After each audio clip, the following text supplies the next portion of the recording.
Hey, what's going on, everybody? My name is Dave. Welcome to my channel. In today's video, we have some plant activities to do. I don't want to call them chores, but definitely some plant maintenance. I want to do some propagations and repot, mostly those two. So I woke up this morning and I wanted to record this video before I did my morning workout. And you know, the voices in my head was just telling me, don't be up in here taking care of these plants more than I take care of myself.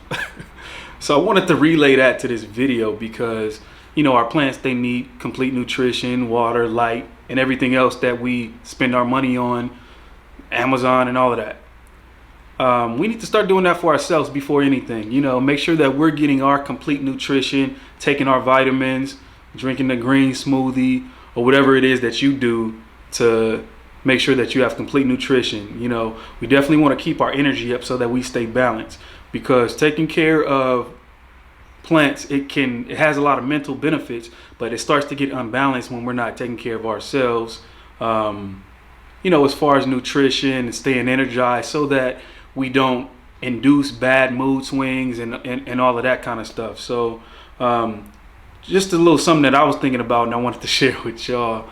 So let's get into our first plant. Okay, so let me know in the comment section if you've heard of the Philodendron goldiana. What we're gonna do today is we're gonna propagate this plant because there needs to be more of these in the world.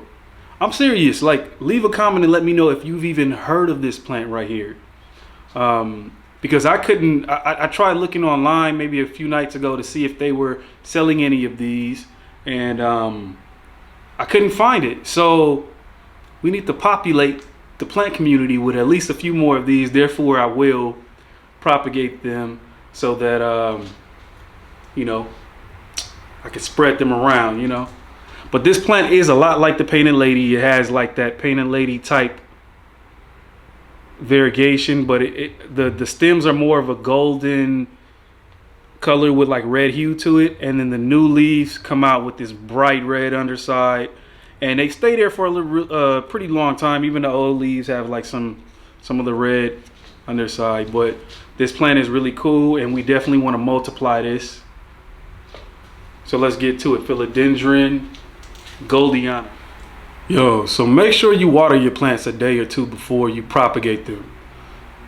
Fertilize them if you can, which brings me to, I never showed y'all what kind of fertilizer I use. I use Maxi acid formula. This fertilizer kind of brings down the pH of your tap water and whatnot, so that the plant can really take up all the nutrients that this has in it. This stuff is really amazing. It's fairly balanced. It's like a 14, 18, 14. And it's like seaweed base. So all of my plants like love this fertilizer, especially the Hoyas. My Hoyas they've been growing really quick. They don't stop growing, especially during the spring in combination with this particular fertilizer. So it's kind of like Super Thrive, where you kind of use like a spoonful to make a big gallon bottle, and then you mix that with your watering, you know. And I don't measure, after I kind of diluted it, I don't really measure how much I put in my watering can, but it works wonders. Like, this is man, shout out to my friend Eric. I gave him one of my Hoya SP Vietnam, and I've been using a light dilution of this stuff with all of my Hoyas, and the leaf, one of the leaves on the plant that I gave him just came out super huge, maybe about like 6 inches long, with a lot of veins in it. It was crazy. So I really swear by this stuff. I fertilize maybe twice a month with a light dilution. So that's my thing when it comes to spring, summer, and fall. I'm doing twice a month with a light solution of this stuff. All right, let's cut this Philodendron goldiana. So I have some rooting hormone, and the substrate that I'll be rooting in is sphagnum moss with some perlite and leca. That's it. So next I need to sterilize the X-Acto knife and also the scissors.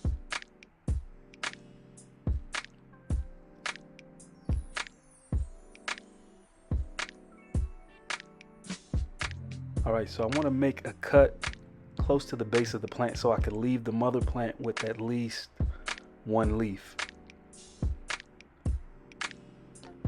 So these nodes are extremely close together, so it was hard trying to cut along the base of it.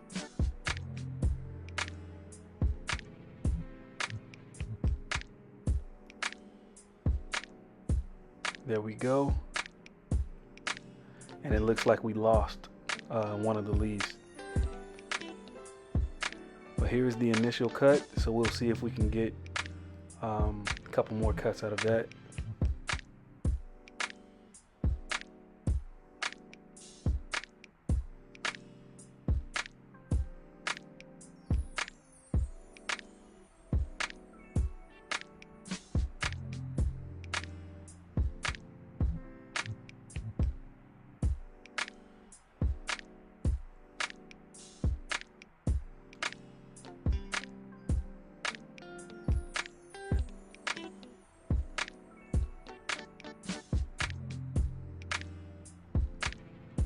Okay, so we're all set here. Here's the top cut, and we also have several other mid cuts.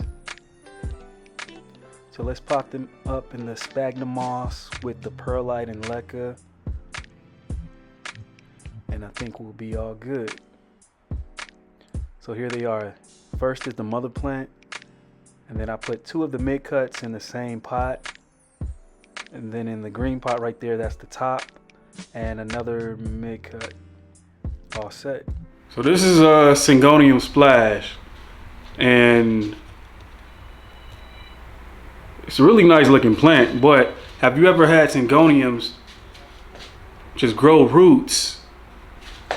Look at that.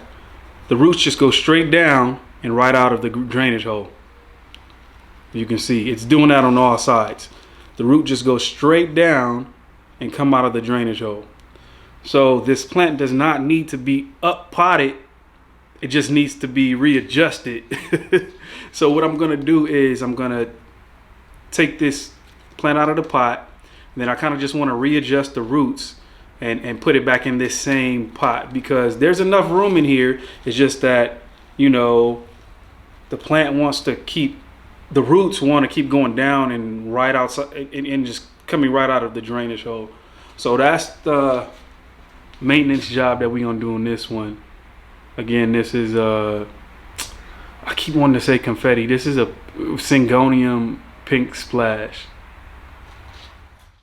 All right, now let's readjust this plant with all the roots coming out the drainage holes.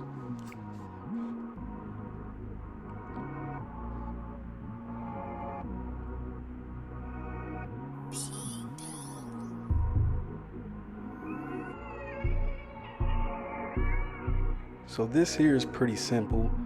I want to get the plant out of the pot, remove some of the soil,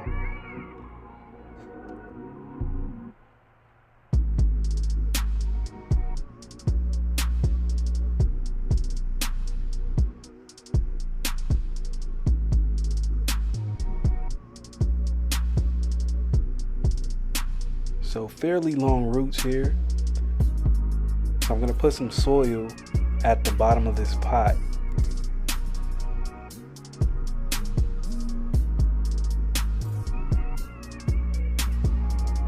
Then what I do next is insert the plant, and then I start to twist it in a circle so that the roots can kind of collapse into the center of the pot. They'll kind of wrap up, and then I'll go ahead and refill it with the same soil.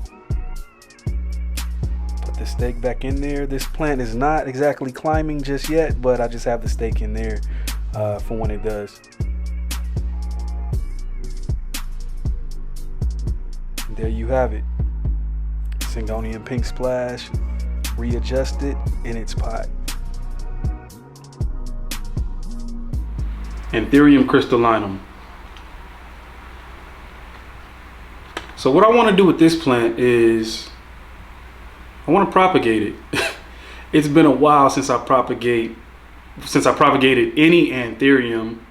But this one, it's starting to slow down. Some of the new growth, it starts to form and then it'll just burn right out. So I feel like it's time to go ahead and separate this one so that each node can, you know, start to develop some new roots and yeah, we just about to multiply this joint. But I'm gonna take you up, take you in so you can see. It has 1, 2, 3, 4.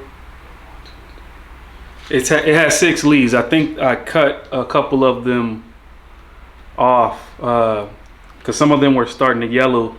Even this one right here is starting to yellow. I just want to like separate this plant and kind of free it up. Maybe it'll, you know, have more energy after I cut it. So if I'm not mistaken, I think this might be a really big stump. But let's get to this propagation and we'll see what's going on with it. Okay, so for the propagation of the Anthurium crystallinum, I'm actually going to remove this one from the pot because I already know I'm not going to really use scissors to separate this plant. And if I take it out the pot, it'll be easier for me to grip onto. So I'm gonna just remove some of the potting mix,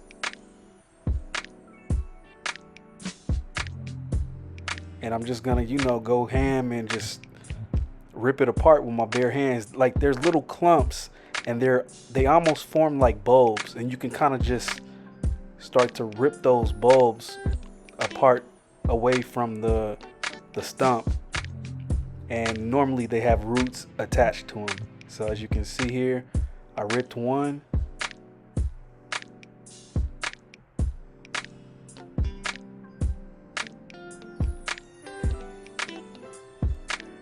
So I'm gonna try to see if I can rip another one off.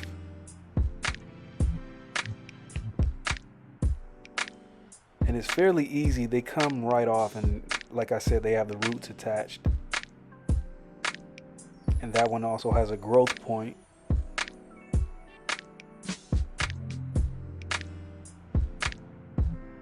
So it looks like I'm gonna go in for another one.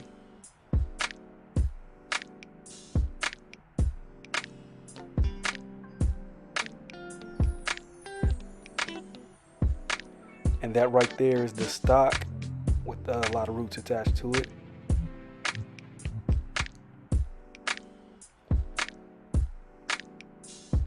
So this one looks like it has, what, 4 leaves. It looks like I'm gonna go in to break off another one.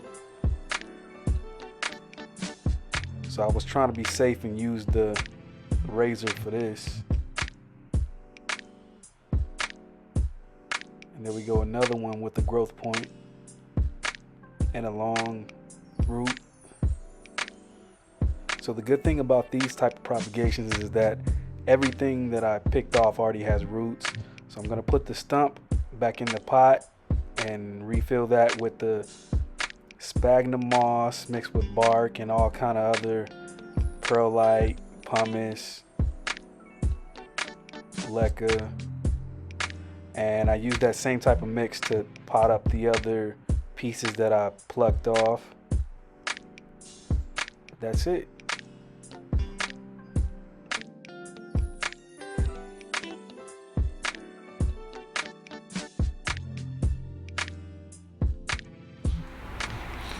This is a Hoya callistophila. This plant has been going crazy for a couple months now, just non-stop growth. Let me take y'all in.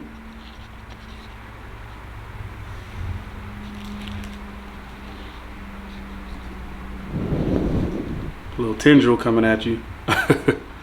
So it has like 2 really long vines right here.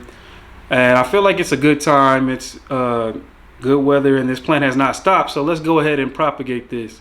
The good thing about propagating Hoyas is that they will root anywhere on the stem.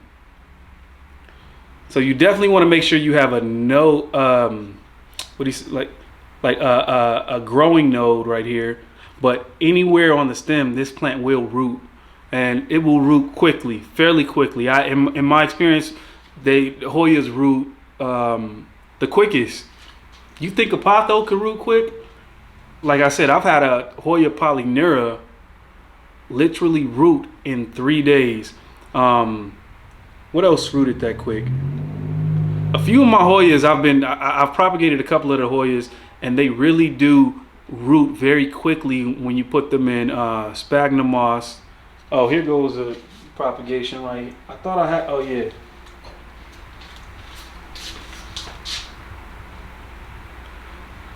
Here's one of my propagations. This one literally rooted. It just felt like it was a couple days only, and next thing you know, it was firmed up, and this little new shoot just started to grow. So I love propagating Hoyas. They're very easy to root. So let's get into it. Okay, so propagating Hoya is just fairly easy. I'm gonna untie this plant from these little janky plant stakes that I put on here.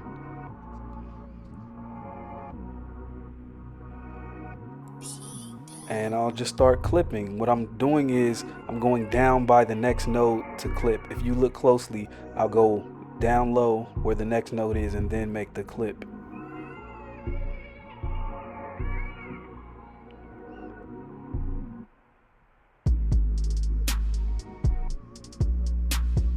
So take the scissors down low where the next node is and cut. And right here, this is that valley in between the stem and those leaves. That's where new growth comes out of. And as far as the stem, it will root anywhere along that stem. And I left the stem kind of long so I can stick it into the substrate and it'll be stable. Okay, so what I did was put 3 cuttings per pot. So that was the mother plant, and these are the propagations here. So I filled up the cup with like the same mix that I do for Anthuriums, but I just added a little bit more bark and tried to just stick the stems inside of it and stabilize those cuttings. So last but not least, the Alocasia Zebrina reticulata. We need to repot this one. This one is getting pretty big. It only has 3 leaves, but I want to give this one a little bit more room. So we're gonna repot this. This little haystack stuff, it stopped working. Okay, fungus gnats are now getting inside of the haystacks because I watered some of my plants from the top so that I can flush them out. So as soon as I watered a lot of my plants from the top that had this stuff on there, the fungus gnats started to come because I think the water kind of broke this down a little bit, and it probably grew a little bit of a fungus or what have you. So we no longer need this stuff. But let's repot this Alocasia right here. This is my favorite Alocasia as of now. Look at this. That's crazy. Still holding on to this one. Still holding on to this one. But look, it ain't doing nothing but going up from here. So the next leaf is going to be even bigger than this one. That's wild. Let's get into it. Okay, this is a simple up pot right here. I have this black pot. I got a knife and heated that up on the gas stove and cut some holes in there because this pot does not have enough aeration. As far as the soil mix that I use for Alocasia, this is half regular store-bought potting mix and half perlite. And then I added a handful of rice hulls. You can find rice hulls on Amazon. I had a little bit left over in my backyard. So next I'm gonna take the plant out of the pot and then I'm gonna check the soil for any bulbs. Alocasias, they usually grow these bulbs connected to the roots, and you know, those can potentially be more plants. So it looks like this Alocasia was busy just growing leaves because there were no bulbs connected. So after that, I just want to go ahead and pot it halfway into the pot, kind of fairly deep down, because this Alocasia will fall over if you don't, you know, kind of pot it deep down in there. Make sure the roots are kind of spread out before you put soil on top, so that if there are any bulbs or any pups that grow off the sides, they can kind of come up. So once I watered it, it's all stable, then here we are. So that is it. Most of my propagations that I just propagated will be going in the outdoor greenhouse. A couple I'll keep inside, but you know, some of these Hoyas and some of the crystallinum, they're gonna stay out here in this greenhouse now that the weather is a little bit warm. And I'll keep a couple inside just for insurance. And that is all that I have for you. Thanks for tuning in, and see you on the next one.